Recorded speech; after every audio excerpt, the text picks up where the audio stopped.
Our next guest has given us some regular business updates since the early days of the pandemic forced him to furlough the majority of his staff. Joining us right now for a look at the labor market and whether consumers are trading down in response to inflation. Cameron Mitchell, founder and CEO of Cameron Mitchell Restaurants. He owns and operates more than 40 restaurants in 14 states and Washington, D.C. as well. Cameron, it's great to see you.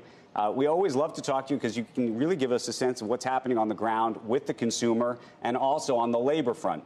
Let's start, though, on the consumer front, which is to say I think there is a big question as to whether people are trading down, feeling it in the wallet these days or not. What are you seeing? Oh, I definitely think so, Andrew. We kind of say we're the canary in the coal mine. And I'd say probably 2 months ago, six weeks ago, we really started to see traffic declines, particularly in our higher end segments, trading down to our mid-priced and lower price segments. And particularly on the weekend, which I think is where the more celebrations are and people out spending, where the business week and midweek business is still holding on pretty steady. And is that, and when you say trading down, is that trading down literally from the filet mignon to, you know, the chicken, or is that trading down from your higher end restaurants and literally going across the street to a restaurant that has lower price fare?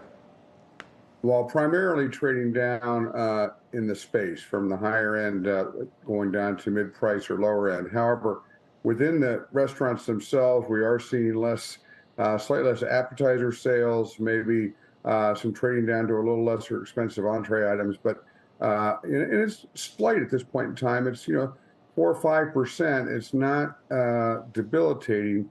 But it is, and we've still got average check holding up sales, but sales are flat to down now where they haven't been for years, especially coming out of pandemic. It's funny. One of the things, whenever I'm at a restaurant trying to understand where the economy is going, I ask the waiter how the tips are, because they would say that the tips are the first thing to go. And they go, well, yours sucked. Thank you, Joe. Are you? I mean, you see it because most of the tips are electronic these days in terms of being put on credit cards. Do you see a shift there? I don't think so. I mean, people are sensitive to the service industry and those tipped employees still, and I think they know they need to tip them well. But and they're getting, I think they're doing pretty well, considering all things considered still. So, which leads me to the labor question. How easy or hard is it for you to find labor? For a very long time, it was, almost impossible. I remember you coming on the program saying just how difficult it was to find the labor and how much you've had to increase wages to get them to come back.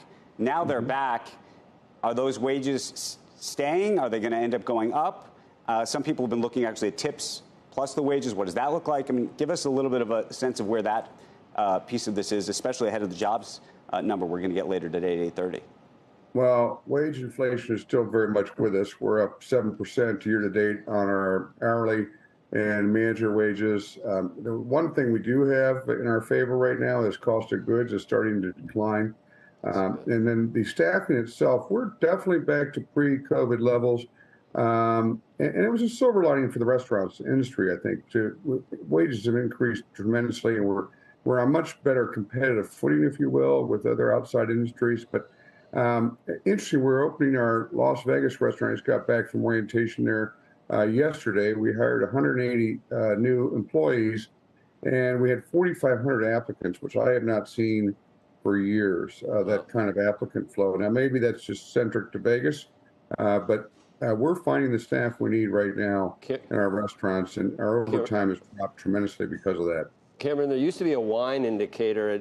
Maybe it's a 1%er type thing. In New York City, like Wall Street bonuses, you could tell whether it was a good year or a bad year based on, whether people were buying a $50 bottle of wine or a $200 bottle of wine. Do you have establishments where you could see that? Is there a trade down?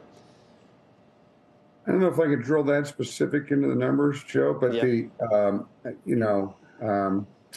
I would say our goal for this year is if we can, I think I'm optimistic we'll meet last year's sales numbers. I don't think we're going to grow over that. And I think last year's profitability, I think my goal is to achieve that and are close to it. And we're just trying to hang in there, basically, with some of these pressures that we're seeing across the board.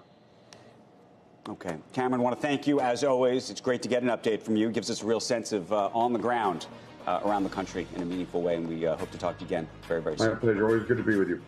All right, coming up.